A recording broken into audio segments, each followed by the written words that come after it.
Adillah pada kami tak bodoh, meski memang kami tak pandai. Tapi kami berjanji akan tetap mengkritik sesuai isi hati. Hei penguasa, ini kami rakyat jelata. Engkau ada untuk siapa? Hei penguasa, ini kami rakyat jelata. Mau sampaikan semua keluh kesah. Bekerjalah dengan hati, pakai empati. Jangan banyak intrik, apalagi bikin taktik. Bijaklah dalam membuat peraturan. Jangan sampai bikin aturan yang berat sebelah. Halo, saya ingin memberikan klarifikasi sedikit mengenai video wawancara saya di TV One yang ini. Segera lakukan sosialisasi bersama para influencer ini untuk tujuannya menenangkan masyarakat bahwa oplosnya itu salah kaprah gitu. Oplos dengan blending kan beda nih. Kalau blending itu resmi, kalau oplos kan kesannya itu kan manipulatif gitu. Oke, Mas Fitra gimana? Siap, bersedia mungkin? Hari ini saya dihubungi Pertamina untuk bilang bahwa bukan bensin oplosan. Saya sendiri tidak berani karena saya tidak tahu faktanya seperti apa. Ya. Saya masyarakat biasa, saya konsumen. Saya dengar dari Kejaksaan Agung ada oplosan. Kebetulan saya dengar pendapat di DPR tidak ada oplosan. Mana yang benar? Jadi kalaupun Pertamina mau mengembalikan kepercayaan, menurut saya yang dilakukan harus komunikasi publik yang tepat. Tidak harus melalui influencer. Oke, mungkin ada yang mau ditambahkan, Mas Abra. Yang pertama, saya ingin memberikan keterangan sedikit ke Anda semua mengenai pernyataannya Pak Eri. Saya tahu betul bahwa niat Pak Eri itu baik. Beliau hanya memberikan saran kepada Pertamina kalau misalnya memang tidak bisa melakukan komunikasi publik yang tepat, yang baik, gunakan influencer. Tapi saya harus menanggapi karena saya takutnya kalau tidak saya tanggapi, pernyataan itu akan ditangkap publik sebagai influencer ini hadir untuk menutupi fakta gitu kan. Makanya di situ saya bilang bahwa kalau saya pribadi tidak akan berani menyuarakan sesuatu mau dibayar berapapun kalau saya tidak tahu fakta yang sebenarnya. Tapi saya tahu niatnya Pak Eri itu bukan niat buruk, tapi niat baik. Kemudian pada saat saya menanggapi Pak Eri, ada tabrakan suara antara saya dan presenternya sehingga seolah-olah saya berbicara hari ini Pertamina menghubungi saya padahal sebenarnya ada kata walaupun yang tidak begitu terdengar. Jadi yang saya ucapkan ketika menanggapi Pak Eri yang bertabrakan dengan suara presenter itu adalah walaupun hari ini Pertamina menghubungi saya, baru kalimat selanjutnya.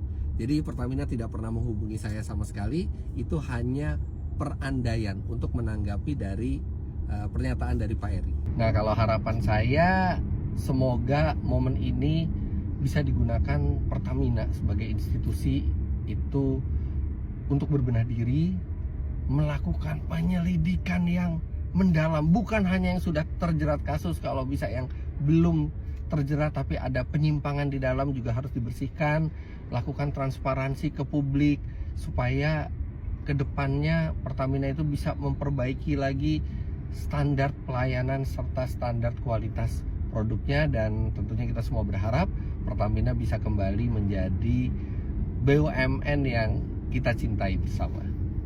Kita tahu riuh sekali ya dalam beberapa hari terakhir skandal oplosan BBM.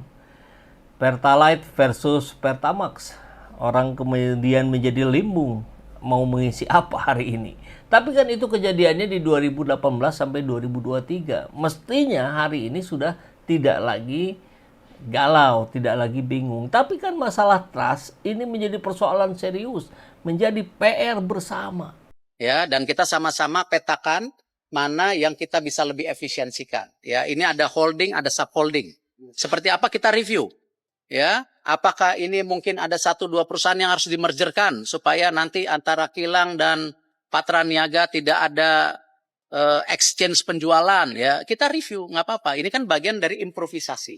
Tetapi kalau kita lihat kondisi Pertamina keuangannya dulu dan sekarang, itu jauh lebih baik. pelayanannya lebih baik. Nah, apakah ada kasus-kasus? Saya rasa sama. ASDP juga ada kasus. Ya, tapi jangan sampai persepsinya bahwa ketika ada oknum, ada individu, akhirnya seluruh korporasinya itu dibilang tidak baik. Kita harus jaga loh. Karena banyak sekali penugasan yang dilakukan tentu pemerintah kepada BUMN yang selama ini improvisasinya luar biasa. Nah, ini yang kita jaga. Bagaimana mengembalikan kepercayaan rakyat terhadap Pertamax itu Pertamax, Pertalite itu Pertalite. Tidak saling mengoplos. Nah, tentu tidak bisa diselesaikan sebagian. Ini harus menyeluruh, harus pada puncak penanggung jawabnya siapa, dan tentu dugaan disinyalir yang mengarah pada Erick Thohir. Ya, gegar oplosan BBM, banyak kalangan desak Prabowo nonaktifkan Erick Thohir. Memang ini akan jadi gelombang keriuhan baru. Kenapa? Karena kita tahu kemarin juga baru saja diumumkan Menteri BUMN ini akan menjadi pengawas dan antara. Tapi mau bagaimana lagi? Komitmen Prabowo untuk memberangus sampai ke akar-akarnya korupsi, ya ini harus dibuktikan. Tentu salah satu bukti yang tepat adalah nonaktifkan Erick Thohir.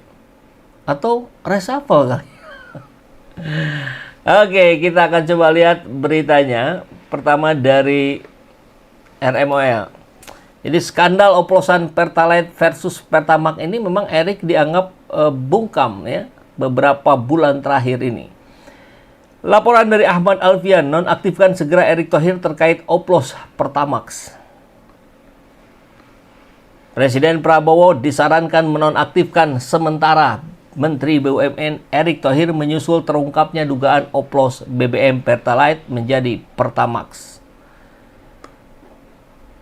Soal kualitas dan harga BBM itu menyangkut kepentingan hajat hidup orang banyak, termasuk ya kita-kita. Maka perlu kita dukung penuh pihak Kejaksaan Agung untuk membongkar dugaan permainan impor ini agar terang benderang. Ini disampaikan oleh Yusri Usman, Direktur Eksekutif Cherry minggu kemarin. Hari Minggu maksudnya, kemarin.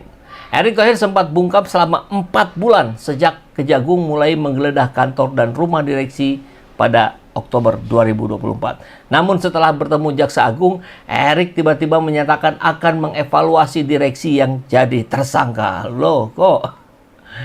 Yusri menilai tim penyidik Kejagung sangat profesional dan memiliki cukup bukti untuk mengusut kasus ini. Ia pun menyoroti peran Menteri BUMN dalam mengawasi bisnis ini. Proses bisnis pengadaan minyak ini tak lepas dari tanggung jawab Menteri BUMN dan mantan dirutnya. Dia pun berharap jika Prabowo Subianto benar-benar berkomitmen memerangi korupsi, maka sebaiknya Menteri BUMN segera dinonaktifkan agar kasus ini dapat terselesaikan dengan tuntas, tas. Karena kita tahu ya, tulisan ini tentu konteks dan relevansi isunya pada oplosan BBM bahwa praktik ini bukan hanya persoalan teknis, tapi juga menyangkut kepercayaan publik yang tadi kita bahas di awal. Bahwa kepercayaan publik ini terhadap BUMN strategis ini akan tentu berdampak pada kualitas bahan bakar yang digunakan masyarakat. Dan tentu juga dapat mempengaruhi performa kendaraan dan lingkungan.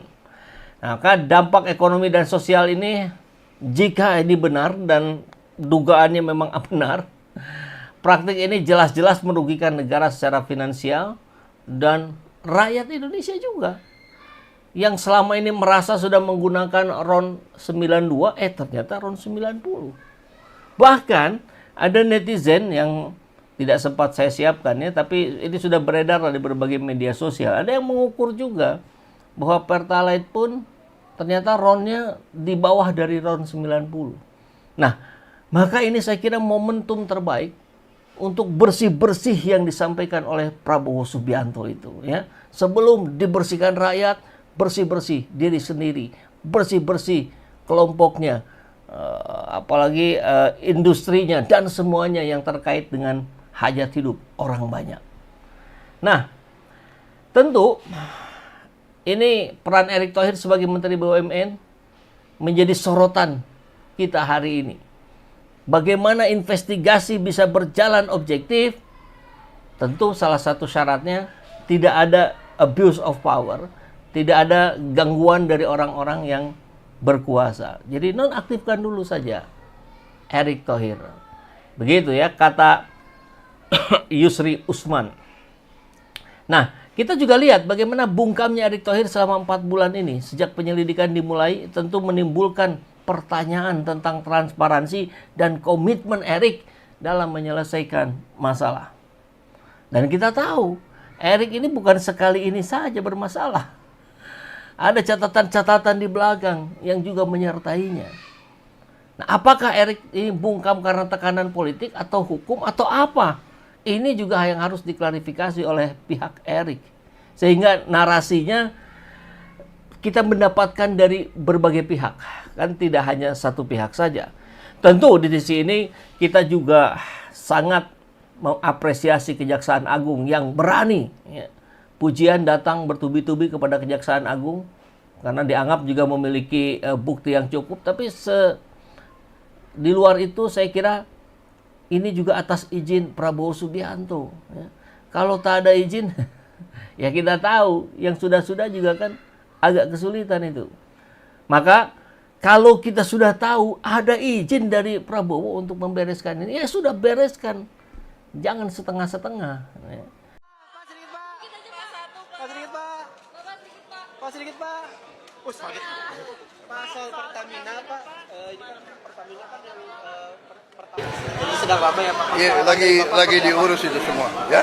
Untuk mengembalikan kepercayaan Lagi diurus semua. Oke. Kalau Pak Yasri Kita bersihkan, kita tegakkan, kita akan pokoknya membela kepentingan rakyat. Hari ini kita lihat